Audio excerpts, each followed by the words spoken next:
Simon Bridges is the Minister for Economic Development. I spoke to him just before we came on air. He pointed out the government has paid out more than $17 million to Kaikoura businesses in the 6 months after the earthquakes, and that winter is traditionally the quietest period in the town.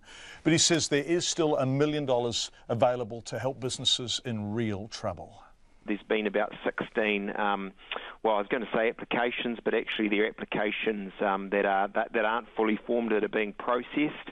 I'm going to keep in close contact with the Mayor, with the Chief Executive, with businesses on the ground as well. And whilst, I think we want to be careful because it is public money, because we don't want to subsidise businesses longer than we need to or that's desirable.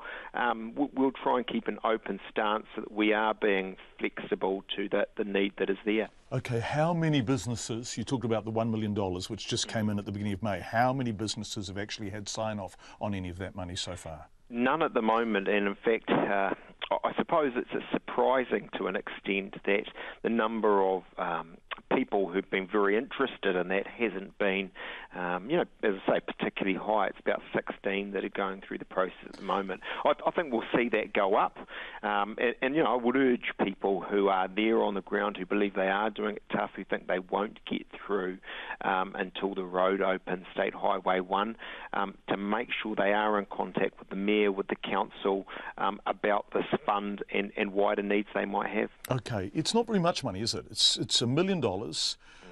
It's over Kaikoura, Hurunui and Marlborough, so that's a fairly big area. You're saying there's not much call on it, but if the call increases because winter is a tough time and people don't have reserves from summer to fall back on, if the demand increases, is there potentially more there from the government? I think we're open to that. As I say, I'm not standing here saying we're going to be actively encouraging that, but I think we put in 17.5. I don't think we'll be penny pinching about this. It excludes wages, we want doesn't to see it? Look, it does, and we want to see what the situation is. But at the moment, I've got to say, I haven't, MB hasn't, and talking with the Mayor recently and his Chief Executive, they haven't, shall we say, been inundated.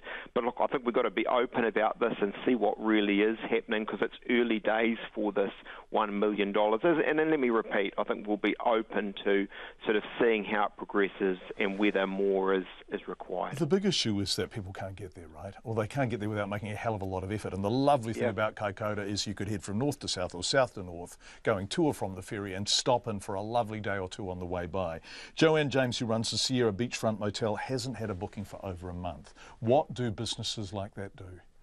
Yeah, I mean, look, my experience of it, having been there a number of times and talked with, not every business by any stretch or even half of them, but is that it's highly variable. I was there, a couple of weeks ago now, I talked with a building supplies business. Half of that business was doing very badly indeed. The other half was booming off the back of the construction that is happening. So it's variable. I think, to people like Jolene that you've talked about, I would urge them, if they think that they can't get through, if they think that their situation isn't sustainable until the corridor, the transport corridor opens, is to be in close contact with their Mayor, with the Council, actually with MB as well, so that we can understand what their situation is and what it is about what we're doing at the moment with this grant that isn't working for them, if that's the case. Okay. State Highway 1 is the key to this, isn't it? Because that delivers the tourists to Kaikoura, and it is a tourist town. How quickly do you think you can get it open? Is there any possibility it can happen faster than is currently the case? Look, I get reports on it every single week. I talk with the most senior people in NZTA, the transport agency, every single week about this. Whilst they have been, if you like, buffeted by the cyclones, the weather, the dangerous conditions that they're dealing with very fragile geography, they are still very confident about full access along that State Highway 1 Picton to Christchurch by the end of this year. We think we can do the rail quicker than that, and that's still, as of today, the best advice on that. That's good, because it means we'll get more freight off those other roads inland, but it also means we'll be able to do a quicker job on the road.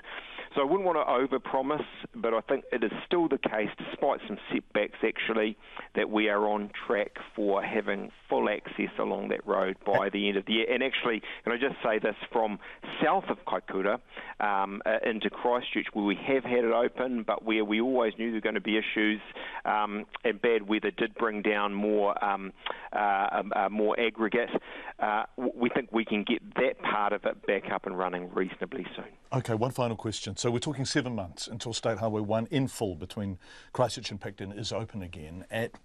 What will Kaikoura be like then? Do you have any sense of how many of the businesses that were there before the earthquake are going to survive until Christmas in the absence of visitors? Look, I think the very best I can say is quite a number of businesses are doing, quite well, but it is variable, and there are some who won't be doing anywhere near as well. At the moment, the truth is, it's quite anecdotal, and so I think I've been clear to my officials in the Ministry of Business, Innovation and Employment, but I've also been clear to the Mayor, to the Council, they shouldn't be backward in coming forward. We just got to keep talking and make sure that we are flexibly dealing with the real needs on the ground as they are. But Simon Bridges,